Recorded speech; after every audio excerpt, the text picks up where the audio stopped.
ദൈവനാമം മഹത്വപ്പെടുമാറാകട്ടെ. ഇന്നത്തെ ചിന്തയ്ക്ക് ആധാരമായി റോമർക്കെഴുതിയ ലേഖനം 8:15 നമുക്ക് വായിക്കാം.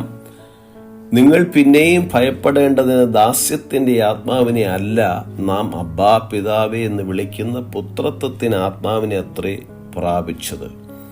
ക്രിസ്തുവേശുവിൽ ഏവർക്കും സ്നേഹവന്ദനം. ക്രിസ്തുവേശുവിലുള്ളവർക്ക് ഭയരഹിതമായ ആത്മാവിലുള്ള ജീവിതം നയിക്കുവാൻ കഴിയുന്നു.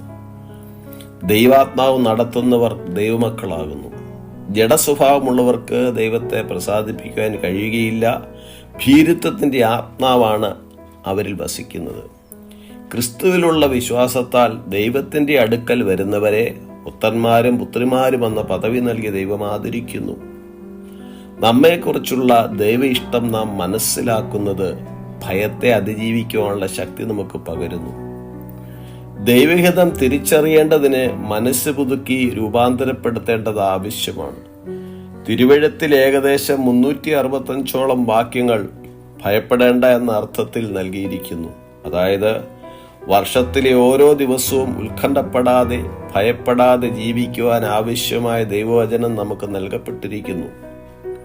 91-ാം സങ്കീർത്തനം നമ്മെ ബോധ്യപ്പെടുത്തുന്നത് രാത്രിയിലെ ഭയത്തെയും പകൽ പറക്കുന്ന അസ്ത്രത്തെയും ഇരുട്ടിൽ സഞ്ചരിക്കുന്ന മഹാമാരിയെയും ഉച്ചയ്ക്ക് നശിപ്പിക്കുന്ന സംഹാരത്തെ നിനക്ക് പേടിക്കുവാനില്ല എന്നാണ്.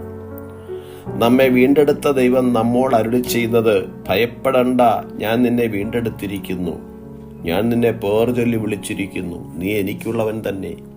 രക്ഷിക്കപ്പെട്ട ദൈവവേദൽ ദൈവത്താൽ വീണ്ടെടുക്കപ്പെട്ടിരിക്കിയാൽ ഭയപ്പെടേണ്ട ആവശ്യമില്ല.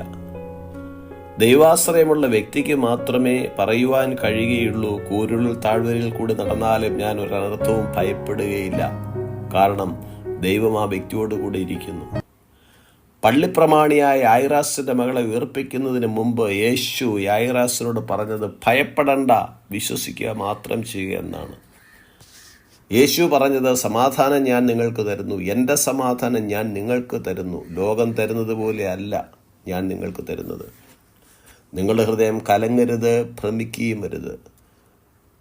പുത്രത്വൻ ആത്മാവിനെ പ്രാപിച്ച നാം ഭയപ്പെടാതെ ദൈവിക സമാധാനത്തിൽ വസിക്കുവാൻ കർത്താവ് നമ്മെക്കുറിച്ച് ആഗ്രഹിക്കുന്നു. ഈ വചനങ്ങളാൽ ദൈവം നമ്മേവരെയും അനുഗ്രഹിക്കുമാറാകട്ടെ. God bless us.